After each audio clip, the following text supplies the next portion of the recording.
नेपाल से म्यांमार तक मची तबाही। पड़ोसी देशों में क्यों लगी है आग? 7 पड़ोसी देशों के क्या हैं हालात? भारत के पड़ोसी देशों में बवाल मचा हुआ है। नेपाल में जेनजी आंदोलन, बांग्लादेश में छात्रों का विरोध और अस्थायी सरकार, पाकिस्तान में सैन्य नियंत्रण और विद्रोह, श्रीलंका में आर्थिक संकट, अफगानिस्तान में गरीबी और तालिबान शासन, मालदीव में कर्ज और चीन का बढ़ता प्रभाव, म्यांमार में सैन्य शासन और गृह युद्ध। ये समस्याएं क्षेत्र की स्थिरता को गंभीर चुनौती दे रहे हैं। इन घटनाओं का प्रभाव भारत के रणनीतिक, आर्थिक और सामाजिक हितों पर भी पड़ रहा है। आज हम बात करेंगे कि नेपाल से म्यांमार तक भारत के पड़ोस में क्यों लगी है आग। भारत के इन 7 पड़ोसी देशों में क्या हैं आर्थिक और सियासी हालात। नमस्कार, आप देख रहे हैं स्टेट मिरर। मेरा नाम है अंशु झा। पिछले काफी समय से भारत के पड़ोस में कहीं ना कहीं बवाल ही चल रहा है। पाकिस्तान के बारे में तो क्या ही कहना, पहले श्रीलंका, फिर बांग्लादेश और अब नेपाल सुलग रहा है। नेपाल में जारी विरोध प्रदर्शन और तनाव ने पूरे दक्षिण एशिया में राजनीतिक अस्थिरता की तस्वीर को और गंभीर बना दिया है। जेनजी आंदोलन के तहत नेपाल के युवा भ्रष्टाचार, बेरोजगारी और डिजिटल सेंसरशिप के खिलाफ सड़कों पर उतरे हैं, जबकि सरकार के खिलाफ बढ़ते विरोध ने देश में राजनीतिक असुरक्षा को बढ़ा दिया है। इसी तरह बांग्लादेश और बाकी पड़ोसी देशों में भी गंभीर हालात हैं। आइए समझते हैं कि भारत के पड़ोस में स्थित इन 7 देशों की मौजूदा आर्थिक सियासी स्थिति, उनके मुख्य संकट और भारत पर पड़ने वाले संभावित प्रभावों को। नेपाल, भ्रष्टाचार और डिजिटल आजादी की मांग। नेपाल में लोकतंत्र की स्थापना के लिए पहले 2 बड़े जन आंदोलनों ने महत्वपूर्ण भूमिका निभाई।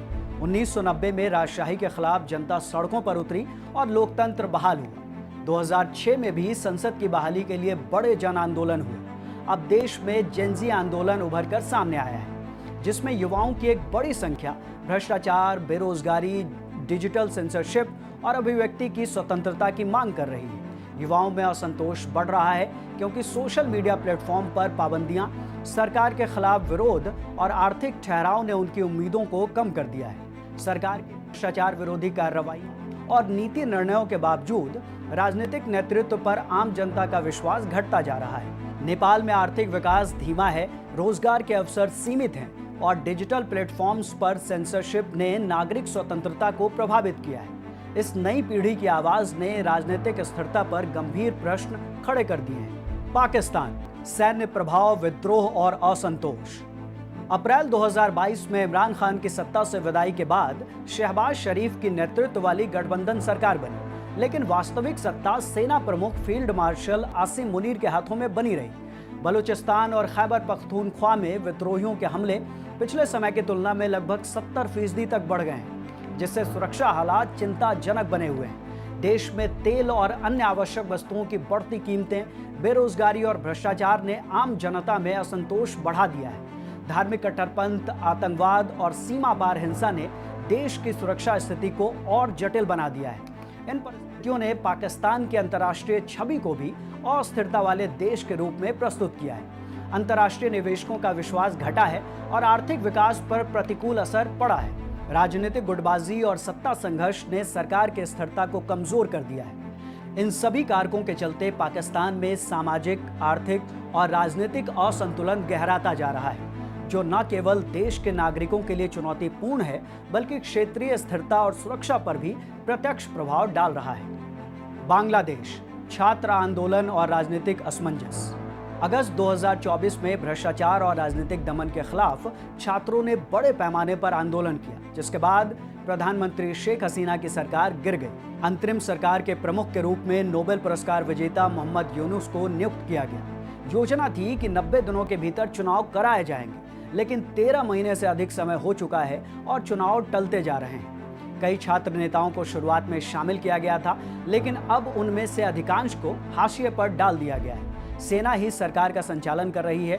देश में अस्थिरता बनी हुई है, आर्थिक सुधार के प्रयास धीमे हैं और राजनीतिक असुरक्षा बनी हुई है। अफगानिस्तान, गरीबी, मानवीय संकट और तालिबान का शासन। अगस्त 2021 में अमेरिकी सेना की वापसी के बाद तालिबान ने अफगानिस्तान में फिर से सत्ता संभाल ली। इसके तुरंत बाद देश में मानवीय संकट गंभीर रूप से गहरा गया। संयुक्त राष्ट्र की रिपोर्टों के अनुसार अफगानिस्तान की लगभग 97% आबादी गरीबी में जी रही है और हर दूसरे परिवार के लिए पर्याप्त भोजन जुटाना भी चुनौतीपूर्ण हो गया है। शिक्षा और स्वास्थ्य सेवाएं बुरी तरह से प्रभावित हुई, खास तौर पर महिलाओं और बच्चों के लिए। तालिबान के शासन में महिलाओं के अधिकारों पर प्रतिबंध और सामाजिक जीवन में कट्टरपंथी बदलाव ने देश की सामाजिक स्थिरता को भी कमजोर कर दिया है। लाखों लोग अपने घरों और क्षेत्रीय संघर्षों के कारण विस्थापित हुए हैं। अंतर्राष्ट्रीय सहायता कार्यक्रमों पर देश की निर्भरता बढ़ गई है, लेकिन वैश्विक समर्थन पर्याप्त नहीं है। रोजगार की कमी, बुनियादी सेवाओं का अभाव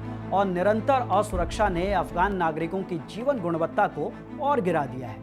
अफगानिस्तान की वर्तमान स्थिति न केवल देश के अंदर संकट पैदा कर रही है, बल्कि क्षेत्रीय स्थिरता पर भी गंभीर प्रभाव डाल रही है। मानवाधिकारों की स्थिति, गरीबी और सामाजिक असमानता इस संकट को और गहरा बना रही है। मालदीव, कर्ज संकट और चीन का प्रभाव। मालदीव, जिसकी अर्थव्यवस्था मुख्य रूप से पर्यटन पर आधारित है, इस समय गहरे वित्तीय संकट का सामना कर रहा है। देश का कुल विदेशी कर्ज वर्तमान में अपनी जीडीपी का लगभग 134% तक पहुंच चुका है, जो आर्थिक स्थिरता के लिए गंभीर खतरा है। कुल विदेशी कर्ज में चीन का हिस्सा लगभग 35% है, यानी करीब 91,500 करोड़ रुपए, जिससे चीन की रणनीतिक पकड़ और बढ़ती जा रही है। मालदीव सरकार ने विकास परियोजनाओं और आधारभूत ढांचे के विस्तार के लिए बड़े पैमाने पर विदेशी निवेश को आकर्षित करने की कोशिश की है, लेकिन बढ़ते कर्ज और ब्याज भुगतान के दबाव ने इसे चुनौतीपूर्ण बना दिया है। वित्तीय असंतुलन और बढ़ती देनदारियां देश की आर्थिक स्वतंत्रता पर असर डाल रही हैं। देश के मुद्रा में उतार चढ़ाव, महंगाई और निवेशकों के लिए अनिश्चितता जैसी समस्याएं गहरी होती जा रही हैं। इस कर्ज संकट के चलते मालदीव पर विदेशी प्रभाव बढ़ रहा है और रणनीतिक रूप से ये हिंद महासागर क्षेत्र में चीन की स्थिति को मजबूत कर रहा है। वित्तीय और राजनीतिक स्थिरता सुनिश्चित करने के लिए मालदीव को कर्ज प्रबंधन, निवेश संतुलन और विदेशी प्रभाव कम करने की दिशा में कदम उठाने होंगे। म्यांमार, सैन्य शासन और नागरिकों पर दमन। फरवरी 2021 में म्यांमार में आंग सान सू की निर्वाचित सरकार का तख्ता पलट हुआ और सेना ने सत्ता अपने हाथों में ले ली।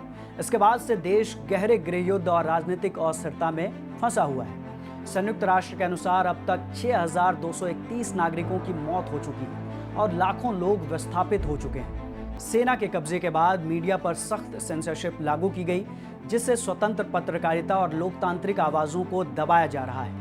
मानवाधिकार संगठन जैसे एमनेस्टी इंटरनेशनल और ह्यूमन राइट्स वॉच ने सेना की कार्रवाई की लगातार निंदा की है। महिलाओं, बच्चों और अल्पसंख्यकों के अधिकारों पर भी गंभीर संकट है। आर्थिक रूप से भी म्यांमार पूरी तरह ठप है। निवेश रुका हुआ है, औद्योगिक उत्पादन कम हो गया है और विदेशी व्यापार प्रभावित हुआ है। पर्यटन, जो देश की आय का एक महत्वपूर्ण स्रोत था, गंभीर रूप से प्रभावित हुआ है। देश की राजनीतिक अस्थिरता और सैन्य शासन के चलते अंतर्राष्ट्रीय समुदाय लगातार म्यांमार पर दबाव बना रहा है, लेकिन स्थानीय नागरिक सुरक्षा और मानवाधिकारों की स्थिति में सुधार नहीं हो पाया है। श्रीलंका, राजपक्षे परिवार की हार, आर्थिक संकट जारी। श्रीलंका ने 2022 में अपना सबसे गहरा आर्थिक संकट झेला। विदेशी मुद्रा भंडार लगभग समाप्त हो गया। ईंधन, दवाओं और खाद्यान्न की भारी कमी हो गई। जनता ने सड़कों पर उतरकर प्रदर्शन किया और राष्ट्रपति गोटाबाया राजपक्षे को देश छोड़कर भागना पड़ा। इसके बाद 23 सितंबर 2024 को अनुरा कुमार दिसानायके ने राष्ट्रपति पद संभाला। अनुरा सरकार ने भ्रष्टाचार के खिलाफ कठोर कार्रवाई शुरू की। पूर्व राष्ट्रपति रानिल विक्रमसिंघे और अन्य नेताओं को जेल की सजा दी गई। इसके बावजूद श्रीलंका की अर्थव्यवस्था संकट से उबर नहीं सकी। महंगाई दर 60% तक पहुंची, बेरोजगारी में तेज वृद्धि हुई और गरीब परिवारों पर 2 वक्त का भोजन जुटाना भी मुश्किल हो गया। भारत ने भी अपनी तरफ से श्रीलंका की हर तरह से मदद की, लेकिन अंतर्राष्ट्रीय मुद्रा कोष यानी IMF से सहायता मिलने के बावजूद आर्थिक स्थिति धीरे धीरे ही सुधर रही है। भारत के 7 पड़ोसी देशों में राजनीतिक अस्थिरता, आर्थिक संकट, सैन्य शासन, विदेशी कर्ज और मानवाधिकारों का संकट लगातार गहराता जा रहा है। ऐसे में क्षेत्रीय सहयोग, स्थिरता और विकास के लिए भारत की कूटनीतिक भूमिका काफी महत्वपूर्ण होगी। भारत को अपने हितों की रक्षा करते हुए मानवीय सहायता, व्यापार और रणनीतिक साझेदारी का संतुलन साधना होगा। इन देशों में अस्थिरता का सीधा असर भारत की सीमा सुरक्षा, व्यापार मार्गों, ऊर्जा आपूर्ति और राजनीतिक संबंधों पर पड़ सकता है। संयुक्त प्रयास, अंतर्राष्ट्रीय सहयोग और पारदर्शी शासन ही इस संकट से बाहर निकलने का रास्ता दिखा सकते हैं। आपकी इस पूरे मामले पर क्या राय है, कमेंट में जरूर बताइएगा। और वीडियो अच्छी लगी हो तो इसे लाइक करें, शेयर करें और चैनल को सब्सक्राइब जरूर कर लें। शुक्रिया।